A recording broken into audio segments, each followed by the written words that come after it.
আমি যেমনই রান্না করতে পারি না কেন, আমাদের মতো মধ্যবিত্ত ঘরে রোজকার যেরকমই রান্না হোক না কেন, সেগুলো আমি ভিডিওর মাধ্যমে তোমাদের সাথে শেয়ার করার চেষ্টা করি।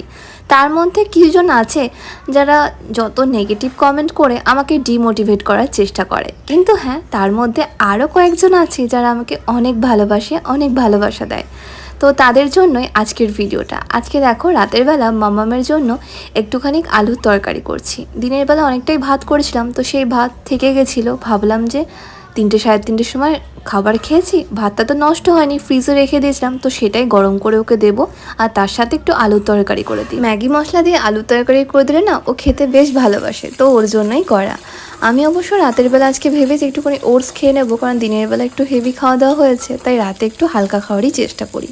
তো আমি যেরকমভাবেই ভিডিও করি না কেন, বা আমি যেরকমভাবেই রান্না করি না কেন, সেগুলো তোমাদের সাথে শেয়ার করি। অনেকে আমার রান্না বা অনেকে আমার রান্নার বাসনপত্র নিয়ে অনেক কিছু বলে। তাদের উদ্দেশ্যে আমি একটা কথাই বলতে চাই, যে আমাদের যেমন ঘর বা আমাদের যেমন রান্নাঘর, একই সাথে যেরকম বাসনপত্র, সেগুলো দিয়ে আমরা রান্নাবান্না করি আসলে।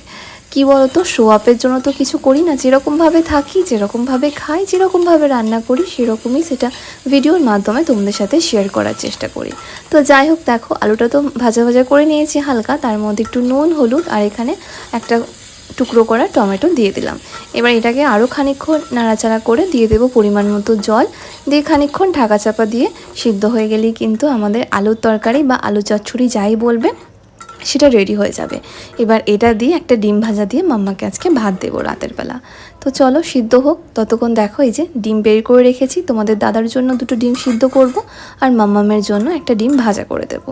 আর আমার দেখো তরকারিটাও মোটামুটি হয়ে এসছে, আলুটা সিদ্ধ হয়ে গেছে, টমেটোটাও দেখো, তাই খুন্তি দিয়ে একটুখানি এটাকে গেলে গেলে দিচ্ছি। তারপর দিয়ে দেবো এর মধ্যে অল্প একটুখানি ম্যাগি মশলা, তাহলেই দেখবে তরকারির টেস্টটা কিন্তু সম্পূর্ণ পাল্টে যাবে। আর বেশি ঝাল দিইনি, একটু ঝাল ঝাল করে করলে বেশ খেতে ভালো লাগে মুড়ি বা রুটির সাথে, যেহেতু মাম্মাম খাবে তাই বেশি ঝাল আর দিলাম না, একটাই লঙ্কা দিয়েছি।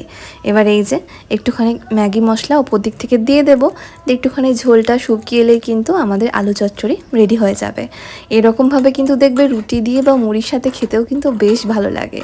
তো আগের দিনের একটা ভিডিওতে একটা খারাপ কমেন্ট এসেছিল, তো তার নাম আমি নিচ্ছি না। সে আমার মাংসের রান্না নিয়ে অনেক কিছু বাজে কমেন্ট করেছে, তো তার উদ্দেশ্যে বলবো, দেখো হয়তো তোমার রান্নাঘর অনেক ভালো, অনেক বড়, এবং রান্না জিনিসপত্রগুলোও অনেক ভালো হতে পারে, কিন্তু আমার যেমন সেরকমই ভালো, আর আমার রান্না আমার বাড়ির লোক খুব ভালোবাসে।